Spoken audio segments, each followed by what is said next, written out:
Our next interview is with Bob Seymour of Colebrook Book Barn in Colebrook, Connecticut. And Bob, can you just give us a little thumbnail sketch of your background, education, family, how you got started in the book trade, something like that. Just give us a little bio. Well, my father started the business, Colebrook Book Barn, in the early 50s when I was probably 12 or 13 years old. So I've been working with him through high school.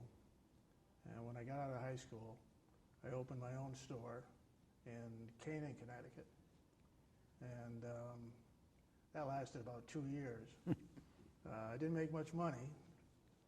And after that, I went in the Army and worked for a living until I was, 37. And then I went in the book barn, or in the book business full time, and joined ABAA, and here I am. Do you have any brothers or sisters? One brother, one sister. Do they have any book interests? They're both readers. But that's about the extent of it. Bob, what is your internet presence or internet experience? Are you on the internet, first of all? I'm on the internet. I only have 700 books. It's a very small part of the business. And I just put the 700 on just to have a presence. I expect down the road I'll do more, but at the moment it's a very small part of the business. Mm-hmm. And for those who don't know, Bob has a huge book barn in Colebrook, and don't go there in January. That's right. It's not a good piece of advice, but go there any other time of January or February. Were there, other than your dad as a bookseller, were there any other people that you can remember who were friendly, who were helpful, who made your being a bookseller a little easier for you?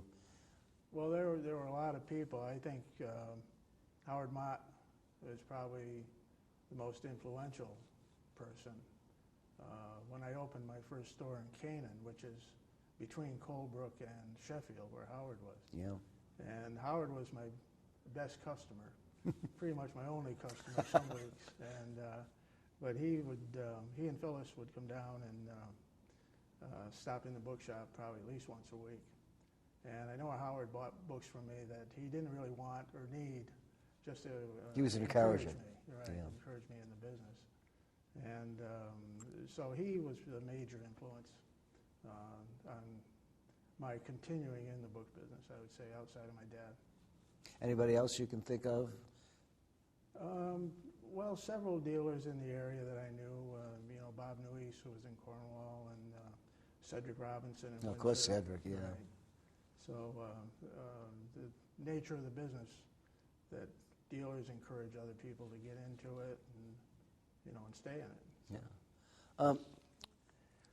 Bob, what are some of your fond recollections of the early years of your book selling, other than Howard Mott helping you out? Do you have?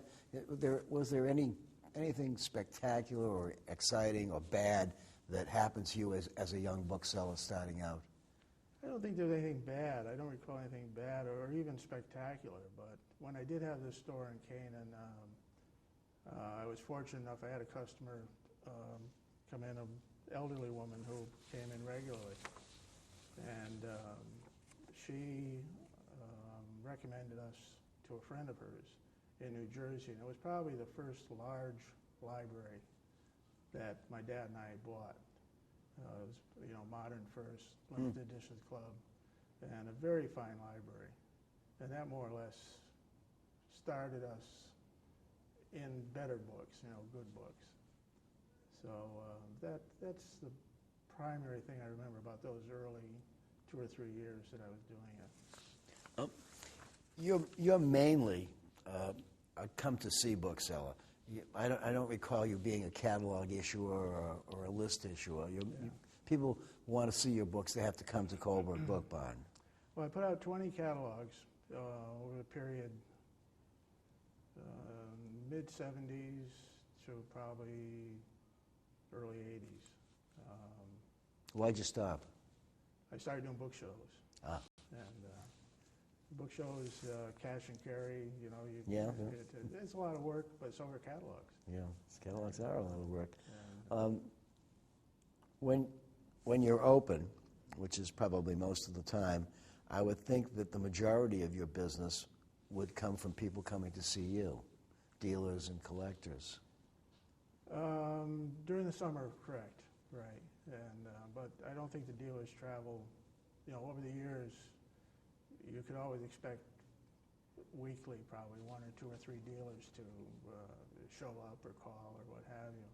And I think that's kind of changed, so we don't get the dealer traffic that we used to. I think it's to some extent because so many bookshops, open shops have closed. And I think most dealers like to go where there are 3 or 4 bookshops rather than there's just one. Right. It's more cost effective, especially when gas is costing $3.50 a gallon. Yeah, yeah. But I think the dealers travel less too in general. I know you don't. You travel all over the place. I like to travel. Did you have any kind of difficulty when you transitioned yourself from being just a book barn catalog dealer to having material on the internet? Were you computer literate to begin with, or was it a process that you had to come up with? As far as the internet goes, I resisted the internet for a long, long time. I didn't want to have any part of it, and eventually had to, of course, like we all did, and used it primarily for research. And it's only been recently, within the last 3 years, I think. And my niece came to work for me, and I needed to have something for her to do, so I started her putting things on the internet. But as I say, we have very small presence. But of that small presence, you say you have about 700 items on the internet. How many internet orders do you get like a week? Probably 2 or 3, sometimes 5 or 6. You know, but never. That's about it, probably. What is the value of the material that you have on the internet? Is it low, medium, or upper?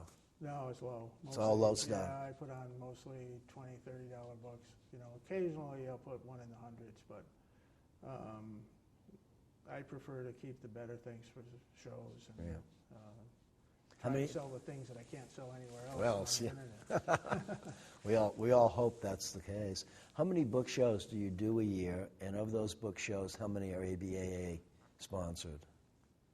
I do about 26 shows a year. God.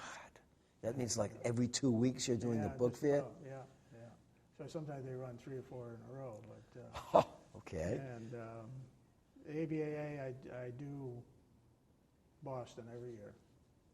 And I did Chicago when we had Chicago 2 or 3 times. And I've done New York twice, but that's it, primarily Boston. So you don't venture to the West Coast? I'm going in February. No, actually, I went last year. I went last year to San Francisco.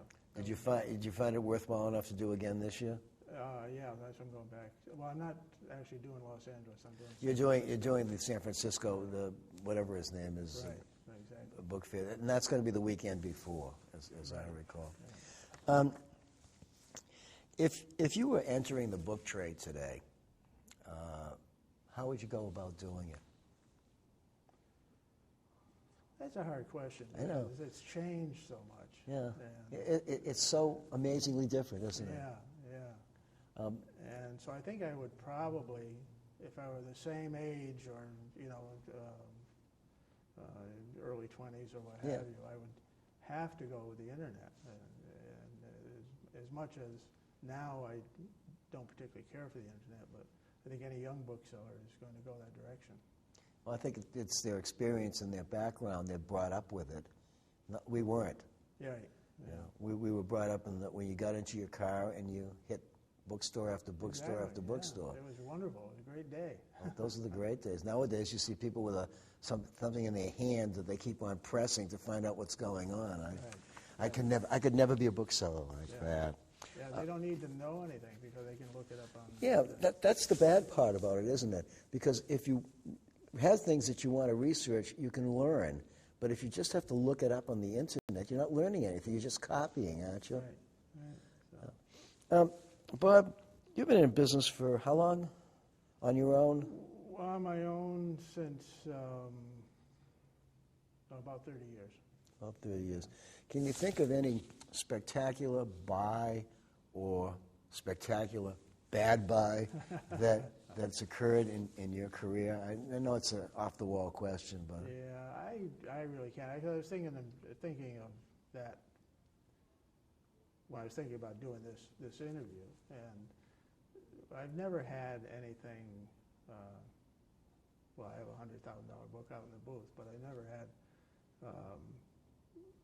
really, really expensive books. You know, I'm just a general bookseller, and it's been pretty much the stock is primarily priced under $1,000, and so there's no real special thing that's come along in terms of dollars. You know, I think in terms of things I remember fondly. You know, my dad and I got a album of Brady photographs years ago, back in the '60s. Wow. And it was about like so. And I forget how many photographs. I don't want to exaggerate, but I'd say probably 30 or 40 photographs. That's a Brady lot. Photographs, Civil War. And we got it just before I went in the Army. And I was in the Army. I was down in Fort Dix. And my dad called me up and said, "Dad, I sold to Brady." And, so I always remember that. He sold to some lady out in California. And, Can you think of any disappointment that you had on a purchase? I don't know. On a purchase, you know, something that you thought was going to be a good buy and it turned out to be a bomber? We all have them. Yeah, there's been a lot of those, but nothing. Nothing that broke the bank. Right, exactly, yeah. There's a lot, something I wish I hadn't bought that, kind of, you know. But. If a young bookseller came to you and said, "Bob, what advice would you give them about entering the book trade at this stage of the game?" I just say do it, you know, just get into it and find your way like we did, Yeah. you know, and whichever way you want to do it, whether it's catalogs or shows or internet, and you know, do the auction houses, visit other dealers, and just get a feel for the whole scope of the business, and then decide which way you're going to go. When you buy, do you buy mostly privately or do you buy from other dealers or at auction? All three. All three. Yeah. Which is your predominant buying situation? Probably because I do so many shows in terms of better books, doing shows. I buy more at shows of better books. Auctions would probably be second, and then private calls. Of course, you get lucky to get a really nice library that overwhelms the rest of them. Yeah. But on the other hand, a lot of the private buying is just general stock for the shop and so on. Yeah. We're heading into a very sensitive time in the history of the world, per se, with all the bad stuff that's going on. And one likes to think in terms of where are we going as a book business? Where are we going as a trade? Do you see us being a viable entity 10, 15, 20 years from now? Are we going to be selling digitized books? Are we going to be... what's your take on this whole situation? Well, I really think, you know, they'll say the more it changes, the more it stays the same. And I think at least in the foreseeable, say 100 years or whatever, there's always going to be a book business. And I imagine they will get into the books on tape, possibly collecting that, or other situations. But I can't see it changing much. I mean, the basic collecting rare books and buying and selling rare books, I think it'll stay basically the same. How do you respond to the comment, there are no young collectors, there are no young booksellers? Well, I think they're scarce, but there's quite a few around, and there's some good booksellers in their early 30s that are out in the other room, and Who are some of them, in your opinion? Well, don't ask me that. Okay, I won't ask you. I retract that question. Finish off the answer I without... can't remember names. Well, I see a couple out there with spectacular modern literature, with movie posters. I see people with stuff that doesn't make any sense to me, dollars versus item, but that's because I'm an Americana dealer, I guess. Did you see those posters? One dealer has a movie poster for $12,500. Yeah. And that just blows me away. Yeah, yeah. But I do, a half a dozen paper shows a year, and I think that's possibly one way that the book business in general has spread out to encompass those areas, although it was always done. I know Howard Mott told me once when they were establishing the Ephemera Society, and he said, well, I've been dealing in ephemera all my life. That's right. And We all have. Right. But it just maybe made it into a more selective area and focused on it a little more. You said before that you do about 26 book fairs approximately a year. Have you noticed any kind of trend in the last couple of years? Book fairs, the ones that you're doing, are they better attended, the same, worse attended? The booksellers, are there more of them, fewer of them? What's your take on what's going on in the non-ABAA book fairs? Yeah, well, I'd say in the last 2 or 3 years, maybe 4 years, that the attendance is down. And I think the number of booksellers who are interested in doing shows are down. I think promoters, well, I know they do. They have more trouble filling a show, whereas 10 years ago, the better shows had waiting lists. Right. And now you can pretty much get into a show a Yeah. day before. Yeah. Well, that takes a lot of the excitement out of it, doesn't it? And the people who attend these non-ABA book fairs, for the most part, are probably a lot of dealers. Right. And the regular, usual suspects. Right. Which, I'm thinking to myself, where are we heading if we're not bringing any new people into the trade, both as dealers or as collectors? I don't know where we're going. Well, I think there's young people out there. I think there's a lot of young people at this show. Yeah, someone else made the same comment. And I think at the shop, even though I don't keep regular hours at the shop any longer, and it's not as big a part of the business as it once was, I do get a lot of young people come to the book barn and, buying the $20 book, the $30 book. And so, and I think the librarians, there's a lot of younger librarians coming around. But they seem to be more internet savvy than we booksellers So are. definitely, yeah. They seem to know how to do these things. We're still learning how to do. But you said a little while ago that you had in your booth a number of books, including one for $100,000. Well, just tell us what that book is. Or is it a manuscript or what? No, it's a book of lithographs by, I forget his first name, Beckman, a German artist, just before World War II. How many lithos were in there? I'm sorry? How many lithographs were in the volume that you I had? think there's, I don't remember, 10 maybe, 10 lithographs. It's limited to 30 copies, and it's a presentation copy from Beckman to a friend of his, and Sounds like something. quite a rare book, actually. Sounds like something that you're going to sell. Hopefully. Hopefully.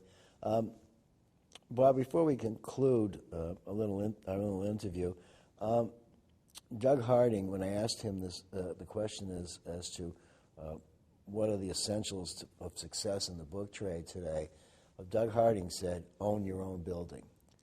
And I think that's pretty damn good advice. Yeah. But you already own your own building. Right. So what other advice might you proffer on to someone if they asked you?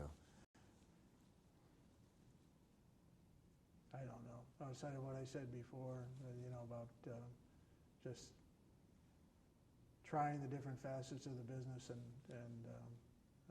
choosing what suits you best. I couldn't really give you a good answer. Well, that's okay. Outside of going to your own building, which Yeah, I mean, that to me is a pretty crucial first step. I asked this of Russell. I'll ask it of you. Are you in this for the long haul, or are you going to retire somewhere along the line and get rid of your books? I doubt if I'll retire. I think I'll probably die. With your boots on? That's right. Okay, great, Bob. Thanks very much. Appreciate it. Thank you, Michael.